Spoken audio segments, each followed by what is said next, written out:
আসসালামু আলাইকুম দর্শক, মাকই খেতি, এটা মাকই ক্ষেত। মাকই গেলাম মোটামুটি 2 বিঘা মাটি, 6.5 কেজি মাখর বিধান গুটি লাগলো আর কি। তারপর মাকই গেলাম পাইনর। তারপরে মোটামুটি যে সুতলি দেখতেছেন, এটা সুতলি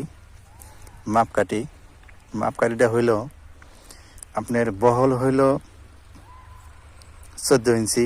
তারপর লাইনে যেটা কেল, এটার মোটামুটি ফাঁকে ফাঁকে দিলাম 12 ইঞ্চি ফাঁকে ফাঁকে মোটামুটি গাড়লাম মাকই ক্ষেত। তারপরে আগামী দিনে আল্লাহ যদি বাঁচা বুচা রাখে আরও আমি ভিডিও দিমু মাকই কীরকম হইলো না হইলো, গাছে কি দেওয়া লাগবো না দেওয়া লাগবো এগুলা দিমু। আর জমিটা চাষ করছি আমি মোটামুটি ধরেন 1 বিঘায় 3টা করে চাষ দিছি। 3টা করে চাষ দিয়ে মাকই গাড়লাম।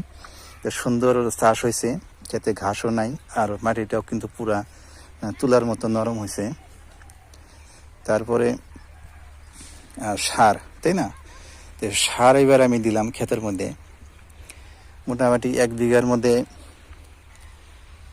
1 বস্তা ডিআরপি, 1 বস্তা সুপার, 10 কেজি পটাশ, এই সমস্ত সার আমি দিছি। তো সারটা হলো ধরেন গৃহস্থ বুঝা বা মাটিটাও বুঝা। তারপরে ওইটা একটা আমার জমি আছে, ওই জমিতে আমি মোটামুটি 1 বিঘাতে 5 টালা গোবর দিছি। দেওয়ার পরে এই সমস্ত কাজকর্ম শেষ করার পর আমি মাকইটা মোটামুটি গাড়ছি। তো মোটামুটি মাকই কিন্তু 4 থেকে 5 দিন লাগে গেজাইতে বা কুনাইতে, পাতাটা 1 পাতা 2 পাতা বাইর হইতে। তো ইনশাআল্লাহ আজকের পরে ভিডিওটি এই পর্যন্তই থাকুক। নেক্সট আগামী দিনে আমি আর আপনাদেরকে ভিডিও আপডেট দিতে থাকবো এই চ্যানেলটা।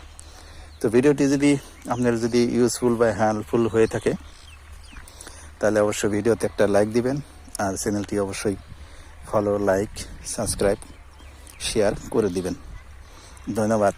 আসসালামু আলাইকুম।